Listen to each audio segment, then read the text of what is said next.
Bismillahirrahmanirrahim. Assalamualaikum warahmatullahi wabarakatuh.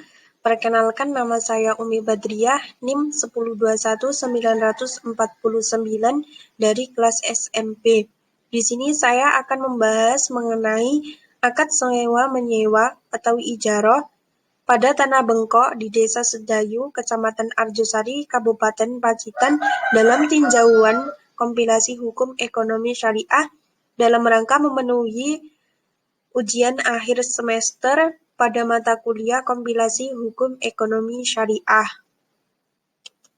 Untuk pembahasan yang pertama adalah mengenai deskripsi kasus. Deskripsi kasus di sini adalah tentang kasus sewa-menyewa tanah bengkok yang ada di Desa Sedayu, Kecamatan Arjosari, Kabupaten Pacitan. Yang pertama adalah Bapak Mustaqim atau kepala desa sebagai pihak yang menyewakan tanah bengkok tersebut kepada petani sebagai pihak yang menyewa tanah bengkok. Bapak Mustaqim ini sebagai pihak pertama dan petani tersebut sebagai pihak kedua yang menyewa tanah bengkok tersebut. Praktik sewa-menyewa ini terjadi karena adanya transaksi sewa-menyewa antar kedua belah pihak, yaitu kepala desa dan petani tersebut. Dalam sewa-menyewa ini, petani menyewa tanah bengkok tersebut dengan luas 6 meter kali 100 meter dengan harga sewa sebesar Rp2.400.000 per tahun. Petani ini menyewa tanah bengkok tersebut kepada kepala desa dalam jangka waktu 5 tahun dengan menggunakan sistem tahunan. Sistem tahunan ini adalah sistem yang berdasarkan dari masa 1 tahun dimulai sampai beberapa tahun sesuai dengan persyaratan sesuai dengan perjanjian sewa tersebut. Artinya secara keseluruhan harga sewa tanah selama 5 tahun tersebut adalah Rp12 juta. Yang selanjutnya adalah mengenai tinjauan di dalam kompilasi hukum ekonomi syariah. Yang pertama adalah pengertian ijarah. Menurut fatwa DSN MUI, ijarah adalah akad sewa antara mu'jir dengan mustajir atau mustajir dengan ajir untuk menukar manfaat dan ujrah, baik manfaat itu berupa barang ataupun jasa. Menurut ulama Syafi'iyah, ijarah adalah akad tentang suatu manfaat dan pengganti. Menurut ulama Hanafiyah, ijarah adalah akad untuk membolehkan pemilikan manfaatnya diketahui dan disengaja dari suatu zat yang disewa dengan suatu imbalan. Menurut ulama Malikiyah dan Hanabilah, ijarah adalah menjadikan milik suatu kemanfaatan yang mubah dalam waktu tertentu dengan pengganti. Yang selanjutnya adalah dasar hukum ijarah. Dalam Al-Quran dijelaskan tidak dijelaskan mengenai tentang akad sewa-menyewa ini secara terperinci, tetapi penjelasan mengenai upah dicantumkan secara makna tersirat yang seperti yang ada di dalam Quran Surat Al-Baqarah ayat 233, Quran Surat Al-Kahfi ayat 30, dan Quran Surat Al-Qasas ayat 26. Yang selanjutnya, dasar hukum ijarah adalah sunnah, yaitu dilihat dari hadis Ibnu Majah dan dari Ibnu Umar bahwa Nabi SAW bersabda, barang siapa yang mempekerjakan pekerja, beritahukanlah upahnya. Yang ketiga adalah ijma. Sejak pada masa sahabat telah disepakati bahwasanya akad ijarah itu diperbolehkan dan tidak ada yang membantah tentang putusan tersebut. Jadi berdasarkan nas Al-Quran, Sunnah, dan Ijma dapat disimpulkan bahwasanya hukum ijarah ini boleh asalkan sesuai dengan syara'. Yang selanjutnya adalah rukun dan syarat ijarah. Dalam buku KHES bab 11 pada pasal 295 rukun ijarah adalah yang pertama mustajir, yaitu pihak yang menyewa, yang kedua muajir, yaitu orang yang menyewakan, yang ketiga adalah ma'jur, yaitu benda yang digunakan dalam akad ijarah, yang keempat adalah sigot atau akad yang digunakan oleh penyewa dan yang menyewakan. Yang selanjutnya adalah syarat ijarah. Yang pertama adalah kerelaan dari kedua belah pihak yang melakukan akad. Yang kedua, objek yang diperjanjikan dalam suatu akad itu jelas dan terang. Yang ketiga, barang yang digunakan dalam ijarah itu dimanfaatkan sesuai dengan kegunaannya.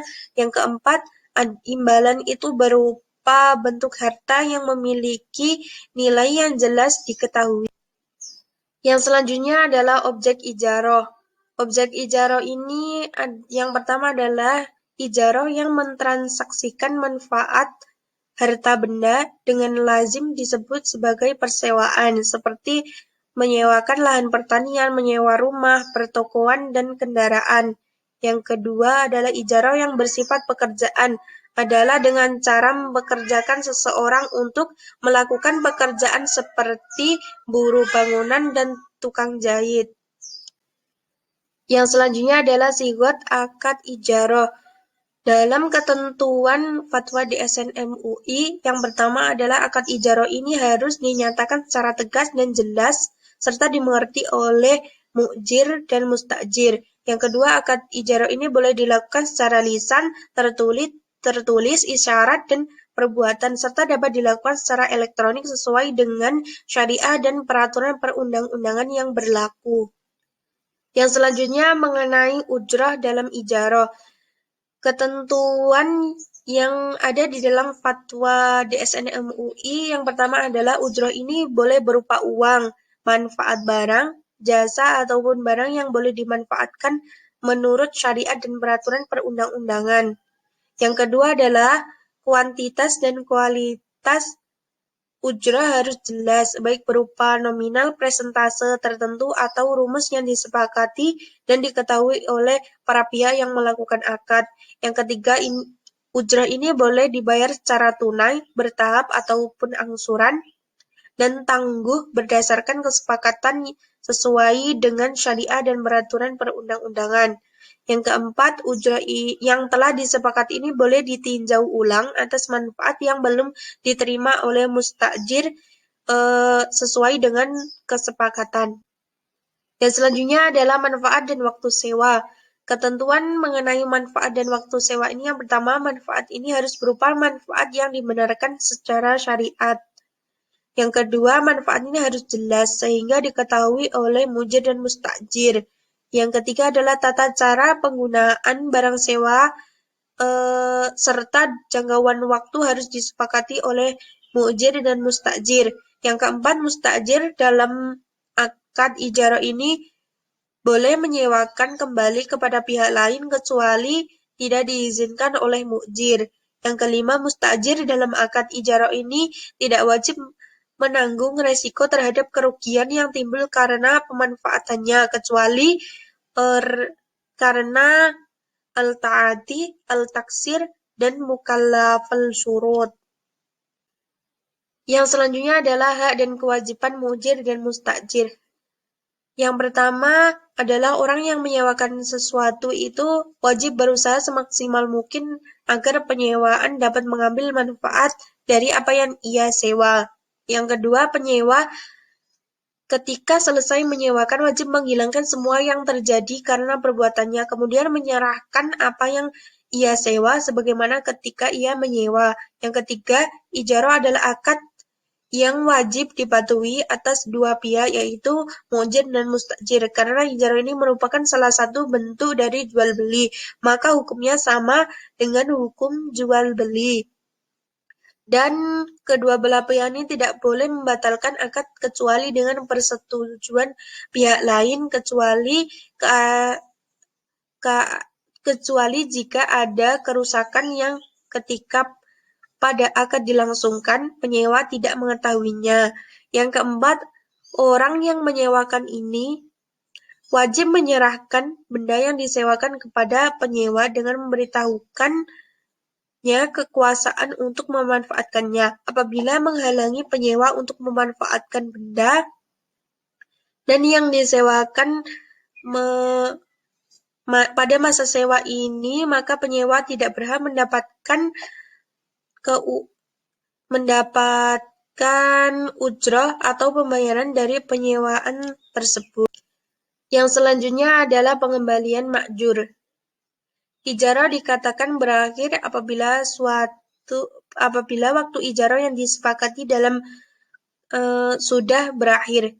Cara mengembalikannya ma'jur ini dilakukan dengan berdasarkan ketentuan yang ada di dalam akad. Apabila pengembalian ma'jur tidak ditentukan dalam akad, maka dilakukan dengan kebiasaan. Yang selanjutnya adalah analisis kasus terhadap tanah bengkok sewa-menyewa tanah bengkok yang ada di Desa Sedayu, Kecamatan Arjosari, Kabupaten Pacitan. Yang pertama, dari segi para pihak. Para pihak yang berangkat ini merupakan orang yang berakal, tidak gila ataupun tidak terganggu akalnya, sudah balik sehingga sudah dapat membedakan mana yang baik dan buruk. Para pihak yang berangkat ini menyatakan kerelaannya melakukan akad ijarah dan di antara kedua belah pihak baik penyewa dan yang menyewakan dalam praktiknya sudah cakap dan mampu secara hukum sehingga segala perbuatan dapat dipertanggungjawabkan dengan keterangan Kepala Desa atau Bapak Mustaqim ini sebagai muajir dan Bapak Zainuddin atau petani ini sebagai mustajir. Yang kedua adalah dari segi sigot akad, ijab dan qabul. Sigot akad ini merupakan suatu ungkapan yang berupa ijab qabul dari pihak yang berakad. Tujuan yang terkandung dalam akad ini harus jelas sehingga kedua belah pihak saling memahami akad yang diinginkan. Ijab yang dimaksudkan di sini adalah dari pihak yang menyewakan menyediakan objek berupa tanah bengkok serta menerima pembayaran upah dan menyatakan secara lisan bahwa muajir menyerahkan penggunaan tanah bengkok kepada petani untuk dimanfaatkan sebagai lahan pertanian. Sedangkan qabul yaitu dari pihak penyewa membayar uang sewa kepada pihak yang menyewakan serta menyatakan secara lisan atau bahwa mustajir ini menerima objek sewa berupa tanah bengkok dan memanfaatkan barang yang disewa sesuai dengan kesepakatan. Sehingga dalam akad ini dilakukan secara lisan, artinya kedua belah pihak yang berakad dalam sewa-menyewa ini didasari kepercayaan dari kedua belah pihak tanpa adanya bukti yang tertulis. Yang ketiga, dari segi objek akad sewa-menyewa ini sudah dijelas bahwa yaitu berupa tanah bengkok yang ada di Desa Sedayu, Kecamatan Arjosari, Kabupaten Pacitan. Yang keempat adalah dari segi upah atau imbalan. Upah atau imbalan di mana pihak yang menyatakan menerima pembayaran atau sewa tanah bengkok ini yang disewakan sesuai dengan kesepakatan. Upah yang diberikan berupa suatu yang dapat dimanfaatkan atau sesuatu yang dapat dihargai dengan uang. Yang kelima adalah dari segi manfaat. Manfaat sewa-menyewa di sini berupa manfaat atas barang, yaitu tanah bengkok yang dapat dimanfaatkan sebagai lahan pertanian. Yang selanjutnya adalah hak dan kewajiban muajir dan mustajir. Hak dan kewajiban pihak yang menyewakan yaitu yang pertama telah menyediakan tanah bengkok sebagai objek ijarah, yang kedua telah menerima pembayaran atas sewa tanah bengkok yang disepakati sesuai dengan kesepakatan pada waktu akad, yang ketiga adalah telah menyerahkan tanah bengkok kepada petani yang menyewa untuk kegiatan pertanian. Hak dan kewajiban dari pihak penyewa yaitu petani adalah yang pertama membayar uang sewa sesuai dengan kesepakatan pihak yang menyewakan tanah bengkok, yang kedua telah memanfaatkan tanah bengkok yang disewa untuk bercocok tanam atau pertanian. Yang ketiga, selama masa persewaan tidak menjual tanah bengkok kepada pihak lain. Yang keempat, setelah masa sewa tanah bengkok tersebut berakhir, petani yang menyewa berkewajiban mengembalikan tanah yang disewa kepada pemilik tanah bengkok tersebut dalam keadaan lahan yang kosong. Yang selanjutnya adalah pengembalian ma'jur. Dalam pengembalian tanah bengkok sebagai barang sewaan, Apabila masa sewa tanah bengkok ini telah selesai, pihak penyewa yaitu petani juga sudah tidak bercocok tanam lagi di tanah bengkok tersebut dan petani yang menyewa juga telah mengembalikan tanah bengkok ke pihak yang menyewakan dalam keadaan lahan yang kosong. Yang selanjutnya adalah kesimpulan dan saran. Kesimpulan ini berdasarkan hasil ditinjau dari kompilasi hukum ekonomi syariah terhadap akad sewa menyewa ijarah di Desa Sedayu. Ini dilihat dari segi para pihak, dari segi siwat, ijab kabul, tujuannya jelas, dan dari segi objek akad, dari segi upah, dan dari segi manfaat telah sesuai dengan hukum Islam karena telah memenuhi rukun dan syarat akad sewa menyewa tanah dan hak kewajibannya. Dalam penentuan harga sewa tanah bengkok ini per tahunnya adalah Rp2.400.000 dengan luas 6 meter kali 100 meter. Jangka waktu sewa tanah bengkok ini menggunakan sistem tahunan. Dalam sewa menyewa ini dilakukan secara lisan, yaitu antara kedua belah pihak ini dalam sewa menyewa didasari dengan kepercayaan satu sama lain. Dalam pengembalian tanah bengkok ini, jika masa sewa menyewa ini sudah selesai, petani tidak bercocok tanam lagi di tanah tersebut dan mengembalikan kepada yang menyewakan dalam keadaan lahan yang kosong. Menurut saya, saran yang saya sampaikan berdasarkan hal tersebut, praktis sewa menyewa tanah bengkok ini di Desa Sedayu ini seharusnya dalam perjanjiannya perlu disertai dengan bukti berupa kwitansi agar tidak terjadi kesalahpahaman atau perselisihan di kemudian harinya. Sekian yang dapat saya sampaikan. Ada kurang lebihnya, saya mohon maaf yang sebesar-besarnya. Wassalamualaikum warahmatullahi wabarakatuh.